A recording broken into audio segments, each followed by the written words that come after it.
It is 5 o'clock somewhere, and you've tuned into Season 2, Episode 4 of BRC. For those of you who'd like to watch this episode, I highly recommend it. We're live and in person on the Emerald Isle. You can view Season 2 on our website, YouTube, and Spotify. In today's Whiskey Whereabouts, I meet up with Bernard Walsh at the famous Sweeney's Pharmacy in Dublin, Ireland. We catch up on everything going on since the lockdown, including why he wanted to meet at a pharmacy and what that pharmacy has to do with author James Joyce. And lastly, we get to taste some wonderful drams. Stay tuned. Dram Diaries is up next.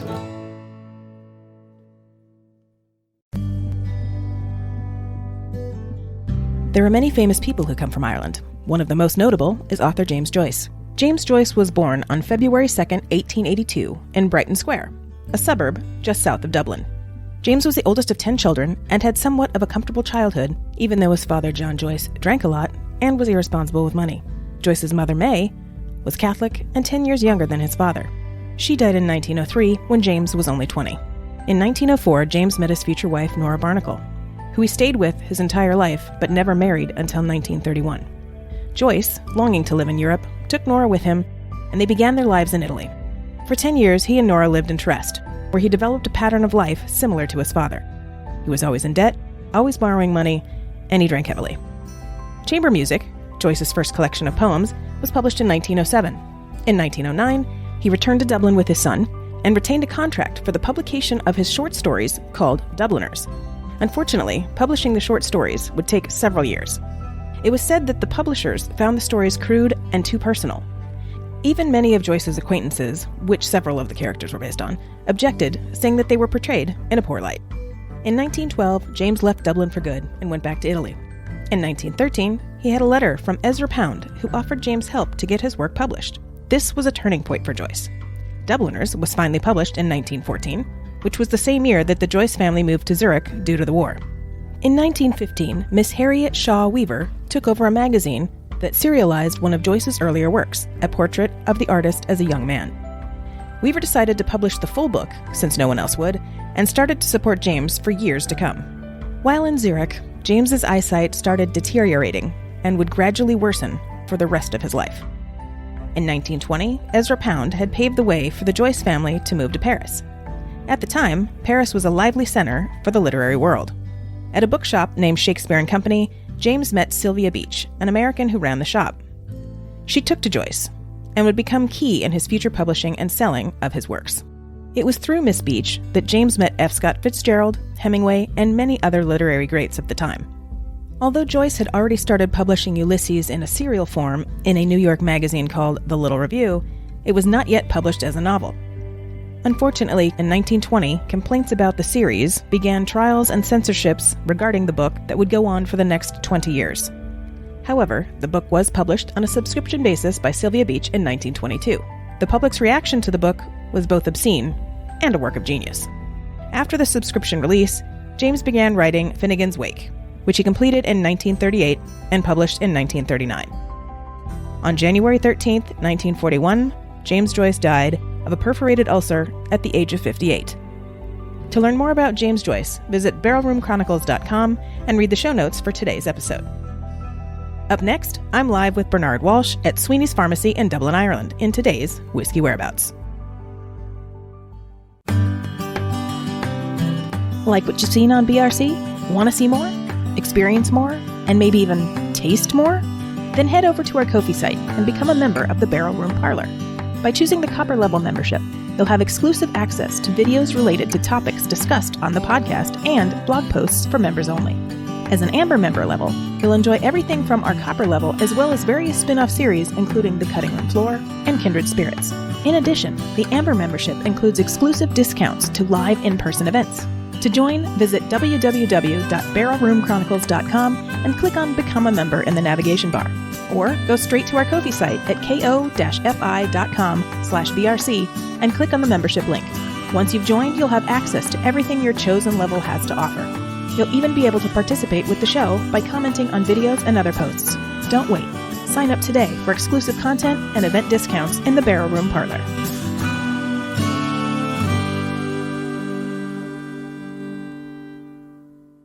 Hello, good evening, and good afternoon to those watching and listening from wherever you're finding our show today. I'm here live and in person at Sweeney Pharmacy here in Ireland, in Dublin, Ireland, with the great Bernard Walsh. Thank you, Kerry. There we go. I love to play with my toys. Lovely to be here. And because for the first season, we, you were in the US, I was here, it was COVID, so we couldn't actually sit across the counter with some nice whiskey, so we had to improvise, but I thought we carried it off okay. I think we did. So many things have happened since last we spoke. Yeah. So I know that the Irishman has rebranded. That's correct. Definitely new bottles, love them. Look at these. Beautiful, beautiful. And I'm finally going to get to try the Redhead that he's been telling me about for so long because I could never get it in the States, so I'm very excited about that. So tell me, what new and exciting things have been going on with Walsh whiskey since last we spoke? Well, where do we start? So obviously we got through COVID, but it was an incredible time for whiskey through COVID, and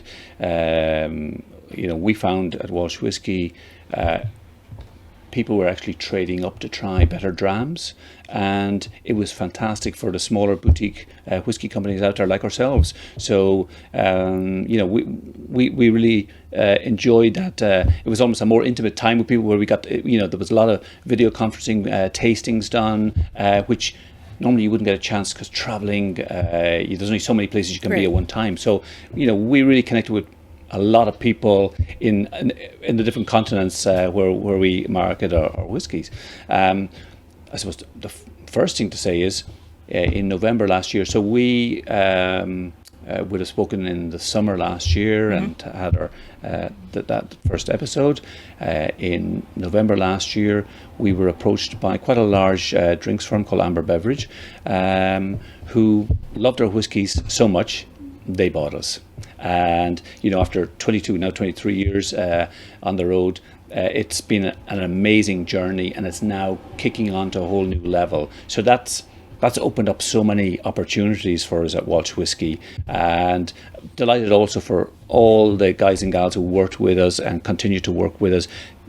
Everybody just got a lift from that, and I feel like it's like thumbs up. You're doing a great job. These Amber Beverage really believe in us, and very entrepreneurial company, and they've opened up a whole new world to us. So we can talk more and on about that. So that's been really exciting.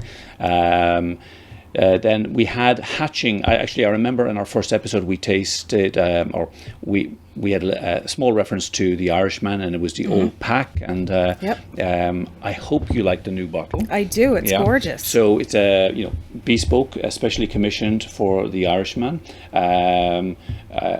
It's been 2 years in the making. COVID, was a challenge to get it through, but this is, if somebody said, well, what were you doing during COVID? This is what we were doing, working on new designs, new plans, and to not only have a beautiful bottle, but also have something that we can get down the production line, the bottling line. These are, people don't think about this, but, handling bottles, and, there was even, this bottle is slightly tapered, so people say, it's going to fall coming down the line, and we had to, where's the counterweight on this, and so forth. But, the Irishman, I feel like was our first baby, the first whiskey we brought to market, so very dear to us, and we really wanted to tell more of the story. Simple cues on the bottle, but for the first time we have Braille. I don't know if you can see that here, but Braille on the label, and that's just a connection to I suppose my introduction to whiskey, which at a very, very young age, my grandparents enjoyed a drop, and I distinctly remember as a kid growing up, unfortunately my grandfather was blind, and my grandmother would take him for a pre-dinner walk up the avenue. We lived down a long lane in the middle of Tipperary, and so every day this constitutional walk up and down, and then sit down by the fire, and he'd have his little drop. And I always got the little lickings at the glass at the end. That was my first, wee taste of whiskey, and I wanted just to reflect that by putting, the Braille on there, because growing up, there was always Braille, the globe, the books, everything, you could touch and feel, and it really, it interested me, yeah. So what does the Braille say on here? The Braille says, the Irishman. Nice. Yeah. Very nice. And, giving more detail, because when we started out 22 years ago, there wasn't a lot of detail put on bottles. The demand was not there for that. The enthusiasm that we have now for whiskey did not exist then. Right. To the same level. So now people are more inquisitive and want to know. So we want to tell more, and that's what we try to do on each of our bottles now. I love them. They're gorgeous, gorgeous. So that's the new packaging for the Irishman. Yes. I hear you also have something Irishman related, coffee related, and Dingle related. If I hear right, you were spotted in Dingle recently. I was in Dingle at a pub called Dick Mack's. Dick Mack, one of my favorite pubs anywhere in the world. I always love getting down to Dingle and to Dick Mack's, and it's run and owned by Finn MacDonald down there. He does just a super job, along with his colleagues down there, Peter White. They've created a fantastic whiskey collection. If you really want to find some unusual Irish whiskey drams, everything. They've got everything, and little tinctures and bottles is just superb.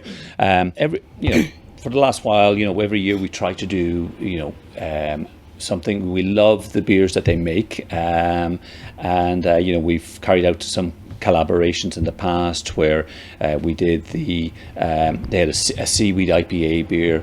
Seaweed. It was absolutely gorgeous. Wow.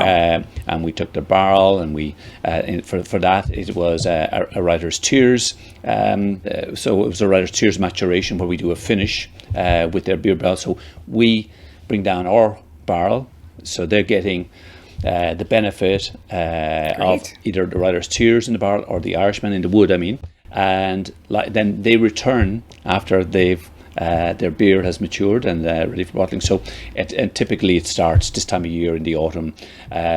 Last year it was a brown berry ale.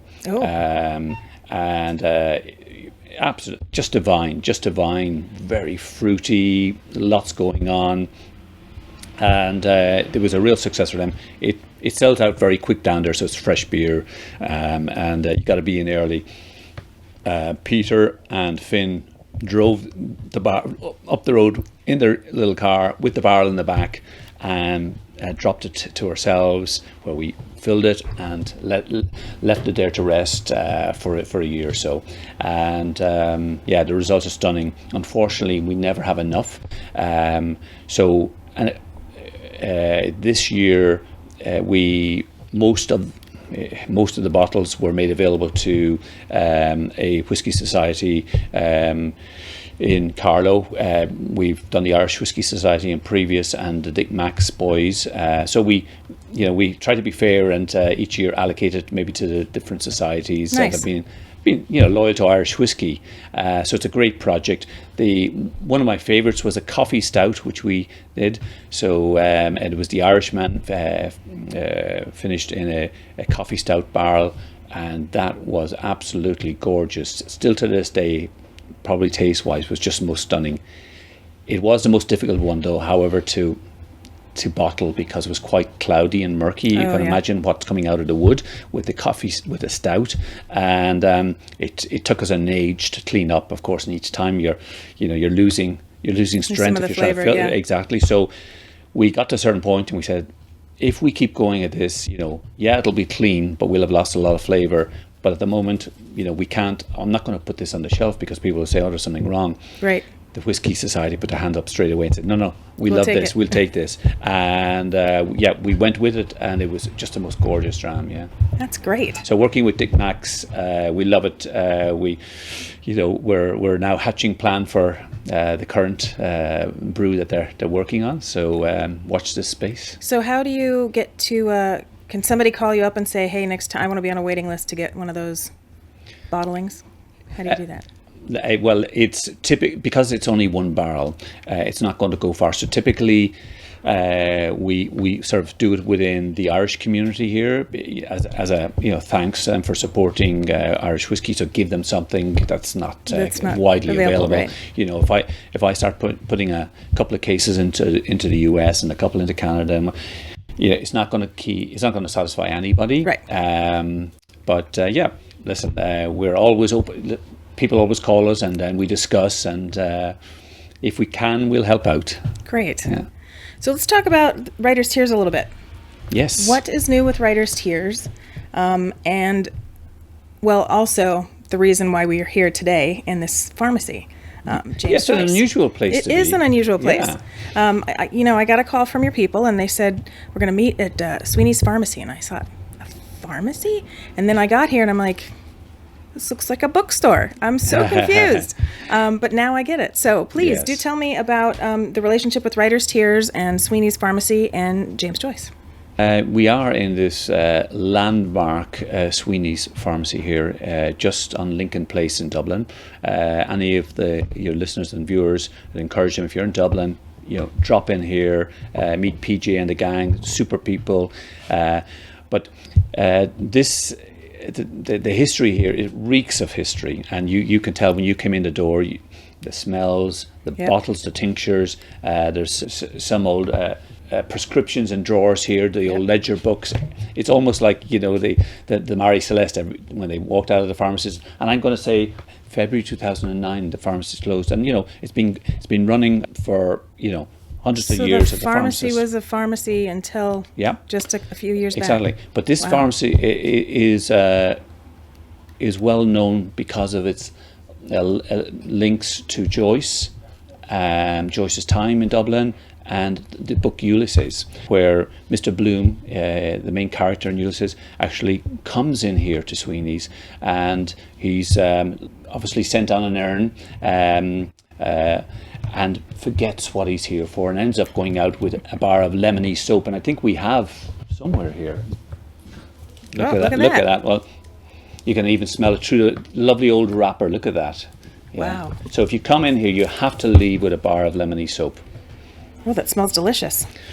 But when the pharmacy closed in 2009, a lot of Joycean enthusiasts, scholars, you name it, came together to say, no, we need to rescue this place. We need to keep this. This is culturally very important for the Irish. And they were very brave people, and they have been in here ever since, selling amazing books, not just Joyce.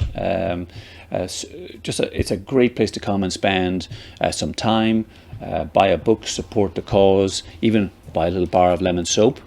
And but things got tough, and we, through a mutual friend, got in touch with PJ and the guys here at Sweeney's, and so we've stepped up and we're helping them, pay the rent and keep everything as it should be, because this Sweeney's is a gem, needs to be protected. It's great. It's really cute. I walked in and I was like, I just stepped back in time. This is so fantastic. Yeah. No, it's great, and they are open 365 days a year. On Christmas Day, you can come in here and you can have a drop of Writer's Tears from under the counter. They've always got a wee bottle here, so don't forget to ask.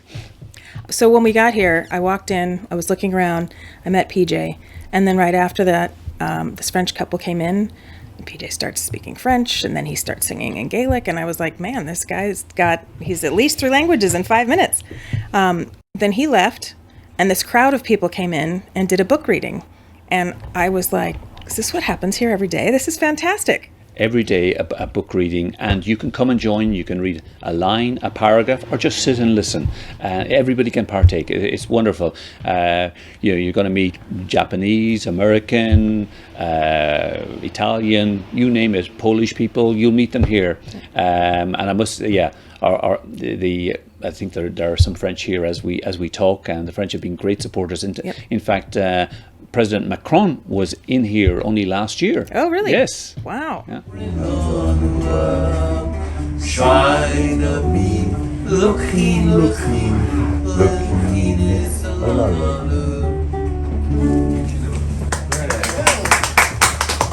All right, so are we going to taste these bad boys? I think so. We've. All right, which should we start with? I'm going to start with the Redhead because you've been waiting a long time for it. So now, Riders Tears Redhead is now in the US, which the last time we spoke, we were just about getting it out on ship. COVID didn't help us, but we got it there. It's there, so you need to taste. Yes, I do. Oh, I'm been waiting so long for this. I can't wait. And it's a beautiful red color too. Thank you. Yeah. Oh yeah, look at how nice and red that is. So of course the Redhead, the red hue, coming from the sherry. Yeah, you can smell that sherry. Yeah, coming from the sherry barrel that it spends. So it's entirely matured in sherry butt, and so this is not a finish. It is slightly stronger than Riders Tears Copper Pot, so this is at 46. Okay. Yeah. Sláinte. All right, here we go. Welcome to Sweeney's.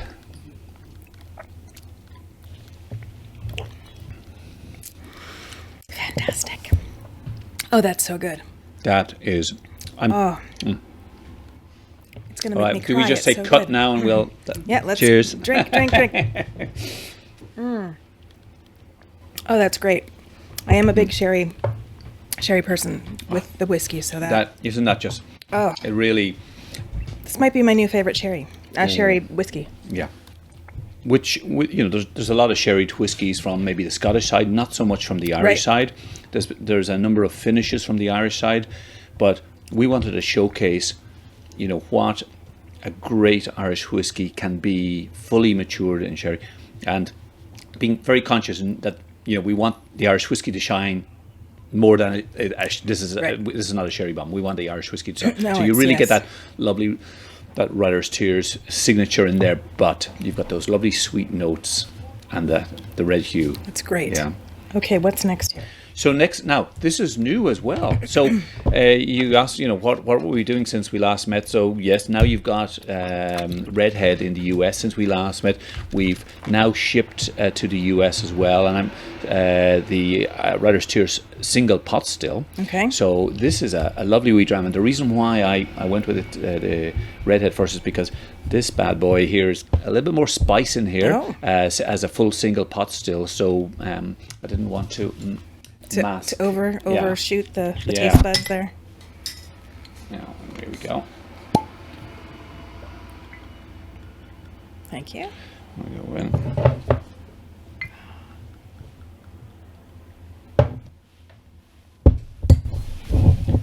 Okay, voila. Well, the nose is quite different from the last one. So, again, it's a little pep in a step here with 46. So, this is single pot still. Your trademark bourbon cask, but for its last year, PX. So Pedro Jimenez, and we think this is a lovely combination. I love the spicy notes you get in pot still, but my sweet tooth always is hearty. Let's try and give it a little sweetness. Right.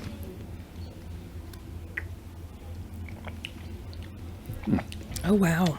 Very different ram. More. It's very more smooth, robust. very creamy. There's body. There's a lot. This is almost a big bodied whiskey. It's got an earthy, grassy flavor. Yeah. Oh, it's so smooth. It's like I'm putting cream in my mouth. Yeah. Oh, that's fantastic. Can you, if we had the tasting glass, you would see it clinging to the side a little bit more as well, clawing. Oh wow! Isn't that? So you're getting fantastic. The spicy notes that you would associate with a pot still, but the PX gives it that lovely, very, very creamy and oily on the balance, palate, and then a little spice kick in the back. Yeah, it's fantastic. Yeah. Notice I love the balance in that. And these are Riders Tears single pot still and Redhead are now in the US. So fantastic. Yeah, we've finally gotten there. It's from inception when we talk about these concepts with you, and then we taste from the barrel, and then we have it bottled. It's a whole other thing getting it to market and getting it on shelf. Especially the last 3 years. I'm sure half of it's still sitting in the ocean liner, outside of the port of LA. Well, I can tell you both have landed and they went into Oakland, and they are now making their way around to shelves across 50 states. So there's not a lot. When you see it, grab one. Maybe I need to head back to Oakland and go say hi to the family and say, excuse me, I've got to go get a few bottles. Okay, so let's talk about the Irishman. Now, you changed the bottles. Did you change anything else with the liquid? Do you have any new expressions here? So, yeah, a bit of both. So we've... The Irishman whiskey is a super whiskey, but we always felt maybe that the package never maybe did its service. So somebody said to me, listen, you've got Rolls-Royce liquid there in the Irishman, but the Volkswagen car is not really helping. So I push back against that, because I love the old traditional look, and the Irishman majored on that because single malt is its focus, and it's traditional and it's old style. But eventually, it got to us, and we said, no, let's do something special, and give it a special bottle. But we really wanted. This is laying down roots for the Irishman. This is a serious investment in new brand, because it's a bespoke bottle, especially. So we've got embellished the glass with some text here on the Irishman. On the back, we've got the date established, 1999. And again, I mentioned earlier, we're and I'm going to have to put my glasses on. That helped. So do they all say the same thing on the bottom here? They do, yes. So is it the same on the back? I'm trying to... Bernard, we're showing our age with our glasses. I know. The need of our glasses. Once you turn 40, people, this is what happens. Yeah, so talking about, barley, which you would assume, but not everybody knows that our whiskey, and in this case it's the Irishman single malt, is made from and distilled from 100% barley. The casks used bourbon and Oloroso sherry, so approximately half and half of each. And the type of oak, which is American oak, and so for each expression, we try to give a little bit more detail. And you've got there, which is a new release, which is now again in the US, fresh off the boat. So the Irishman Caribbean Cask has actually landed in the US. So we're really, really thrilled to get a new expression of the Irishman range into market. Again, I'm heading to Oakland right now. A fantastic collaboration in St. Lucia, the St. Lucian Distillery. They make brands and rum like Chairman's Reserve. So beautiful aged rums, and they were kind enough to work with us on this. And again, through COVID, we managed to be doing things while we can't get out, but the guys over in St. Lucia arranged for us to pick up some casks. We brought them to Ireland, and we finished the Irishman in these beautiful casks, and the taste, it's got a hint of the Caribbean. Nice. Again, not over rum, but we just want that hint. So maybe you'll have a little drop. Sure. Yeah. So tell me about the eye up here. I'm assuming this is for Irish. That's right. This is a new logo guy. And then I also noticed, I don't know if you guys can all see this. Let's try this, but it's on the bottom of the bottle. Yeah. So this is a new icon. We never really had an icon for the Irishman, and Writer's Tears has its teardrop, which you'll all be familiar with. And it's got some coconut on the nose. Aha. I don't usually get coconut on the nose. I mean, I know it's Caribbean, but yeah. Oh, that's good. It's such fun with this. Okay, here we go.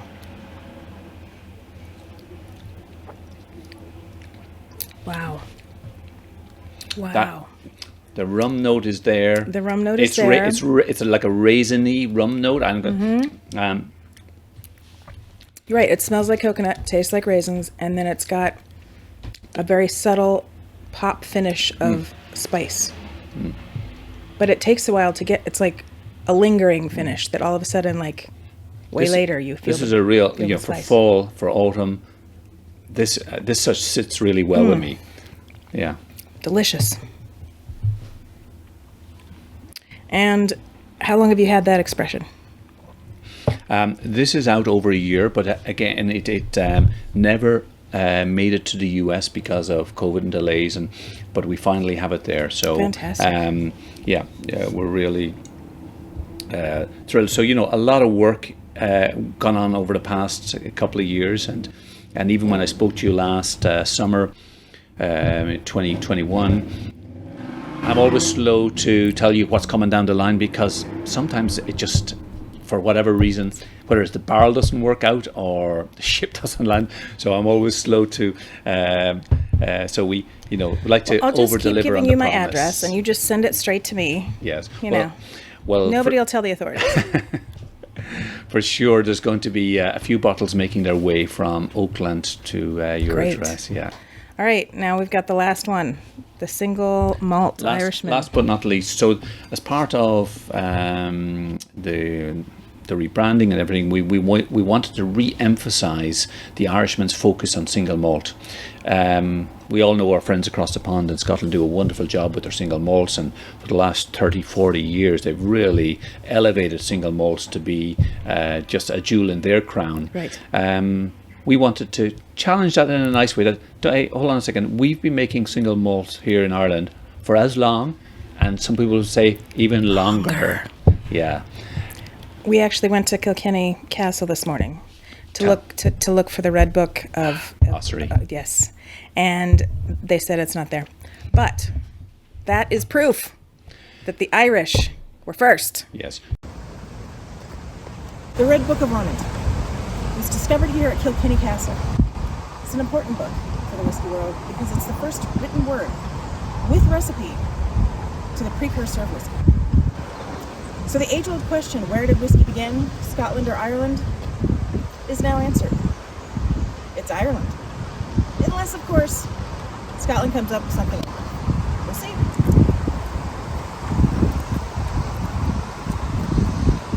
The Red Book of Ossory is actually here in Dublin. That's what they told us. So It's here we're in going to Dublin. try to go sneak a peek. So you can arrange a sort of special viewing one-on-one. It can be done, but next year, 2024, will be the 700-year anniversary, and the Red Book will be brought back to Kilkenny. So Wow. Please put it in your diary. But That's awesome. yeah, so 1324. I think we've got quite a few years on the Scots on that one. I think so. But we again back to the Irishman. Focusing on single malt, let's show the world what we can do at the Irish in single malt. So we've got a beautiful single malt here, triple distilled, double barrel bourbon and sherry. So just a lovely balancing of the whiskies here, and then through the range we ladder up to a 12-year-old, which is predominantly first fill. We go on to an amazing 17-year-old Irishman. I don't know if you had tried that, but it's something that we have to bring for the next edition. The 17 is 17 years minimum in sherry, and it is it's a dream. I would know. I'd love that. It's I can tell you right absolute now. dream, and we're working on we've got a few more single malt releases coming down, and I'd love to talk more about them, but I think we'll wait till the next episode to talk about that. Okay. Let me pour and stop talking, I think. Now, is this one that was available in the U.S. already? Yes. It's hard to say when you change the label. I can't recall. Yes. No. It's the Irishman single malt is a mainstay. This is the one I've had. Yes. I think I told you last time when I was working on a show in Atlanta. I went to this Solage. I went to there was a little liquor store. I would take those Lime scooters or whatever they have here. I took a scooter because I didn't have a car, and I scooted my way over, and I get to the liquor store, and and I don't know why it was so cheap. They had Irishman for like $23, and I was like, wow. And I said, okay, no, I've had this before. It's nowhere close to $23. I was like, is this mismarked? And then I was like, okay, well, I'm just going to take a couple of these. So I took like 3 bottles. I'm like, because this has got to be mismarked. So I took 3 bottles. I was there for 4 months. And then, eventually I needed to go back. They found you and they wanted their money back. No, eventually I needed, more bottles because I was sharing with the crew.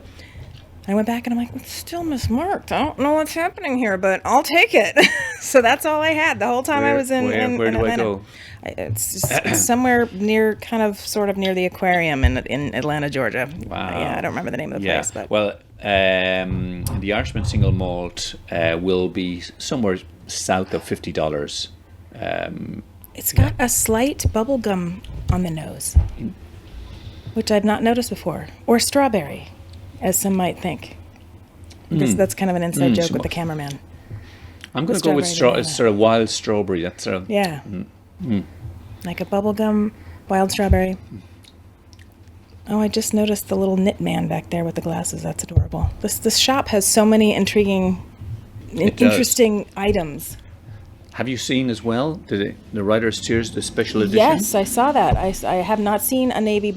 I was going to ask you about that. I have not seen a navy label before. So this year is the 100-year anniversary of Ulysses, the publishing of Ulysses, and again, sort of in support of the guys here and the whole Joycean movement, we released Writer's Tears Copper Pot, just in a special wrap. It was only a handful of bottles. Some did make their way to the US, but not many, mainly here. Just like when the first publication of Ulysses, I think out of the 2,000 books, maybe 500 ended up going to the US. There's 500 in the shop alone. But those 500, I think, were impounded and burnt because it was. I heard them reading earlier. It was a little scandalous. They were kind of like getting embarrassed when they were talking. They were like, "Oh." Oh, this is just how I remember it. It's smooth. It's easy to go down. It's this, if people are ever questioning Irish single malt, you just need to pick up the Irishman single malt. It's a super dram, never lets you down, and for us, this is how we start to show off how good Irish single malts can be, and then we take it from there into different expressions. I just went back to this one, and now I'm getting a coffee note on the nose. I don't know if I'm burning my hairs or something, but.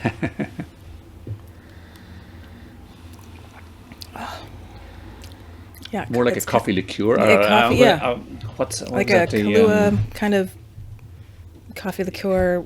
Calypso coffee. Yes. Calypso coffee. But it doesn't taste like that. No. It tastes like earth and grass and loveliness. And raw barley. Yeah. Who would have think that? And this is the very exciting piece on Irish whiskey. We're in the middle of a renaissance. We at Walsh Whiskey are here, 22, 23 years.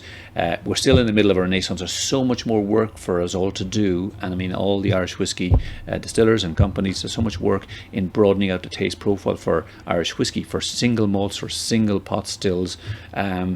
Because for 100 years it's been sort of put in a closet. Yeah. Now we need to experiment and push that out. And each time you sit with me or some of the other Irish whiskey guys, you'll start, you're on a journey. So everyone's like, "Oh, you're going to Ireland?" I said, "Yeah." And they said, "Oh, what are you going to do there?" I said, "I'm focusing my podcast for season 2 on Irish whiskey." If I had done this like 4 years ago, I would have been able to hit every distillery, or maybe 8 years ago. But now I can't unless I'm here for 2 months. There's no way I could cover everything. Yep. And it's fantastic. And I've seen so many different variations, and everything coming out of everyone's distillery is just so good and so Irish. And I'm so proud to have my heritage from here. It makes me very happy. Yeah, it's phenomenal, the change in 22 years from when we started 3 distilleries to now over 40 plus. Yeah.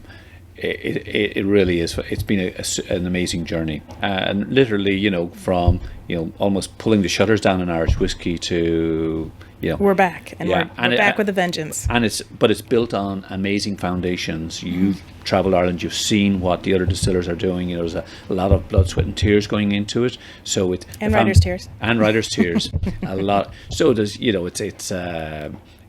the foundations are really, really solid, and there's so much work to be done. So stay with us. Yes. So where do you guys, where do you do all of your aging and your maturation? Down in Kilkenny. Okay. Yeah. So that's where we should have gone there yesterday. Or this morning. That's where we came from. This morning? Yeah, we came from Kilkenny this morning. Okay. Yeah, no, it's a super city, and it's only stone's throw from Carlow, so it's home from home. But with the explosion of Irish distilleries all around the country, there's huge demand now for storage. Yeah. And it is a pinch point. So we heard there's a particular construction company that's like now specializing in making warehouses for people. Yeah, there's one company who's building quite a few of them, and I think we unfortunately we need more now. Yeah. Okay. Which is great. It's great, but we need to get a move on, because I don't have my 17-year-old here, but I had it at an event last night, and I was asked, listen, we really do need more, and unfortunately the answer is you should have asked me 17 years ago. Exactly. So what we need to do now is more warehousing, lay down more, lock it, throw away the key. Yeah. And there we go. Yeah. Well, Bernard, it's been so fantastic getting to actually meet you and see you in person without masks. And I'm so grateful that you brought us to this pharmacy. Sweeney's is great. PJ, you're great. Thank you so much for letting us stay here. And I can't wait to see what happens with you next year, and we'll follow up again. The journey continues on. Sláinte. Stay tuned for our next episode, where I visit Conor Lenan at Jack Neelan's Irish Pub in the North Inner City, Dublin, where I do a pub crawl through all his Dublin bars. For more information about Walsh Whiskey, Sweeney's Pharmacy, or anything else you heard on the show, visit barrelroomchronicles.com for today's show notes. That does it for today's show. To read notes on this episode or learn more about our guests, please visit barrelroomchronicles.com. Want to interact with the show or have questions for our guests? Then ask them on our socials or send us an email through our website. Or better yet, leave us a voicemail on our website, and your recording might be played in our new Speakeasy segment. If you like what you heard, please rate and subscribe to the podcast. If you really liked it and you want to show your support, buy us a whiskey through our Ko-fi site at ko-fi.com/BRC, or become an exclusive member of the Barrel Room Parlor, where you'll get exclusive content not seen anywhere else. If you work in the whiskey or spirits industry, or just have a deep passion for whiskey and want to share your spirits journey, register to be a guest through our website. Last but not least, please enjoy your spirits responsibly. Thanks for joining me. Until next time, Solanjeva. Barrel Room Chronicles is a production of First Reel Entertainment and is distributed by Anchor FM and is available on Spotify, Apple, Google, iHeartRadio, Amazon, or wherever you listen to your favorite podcasts.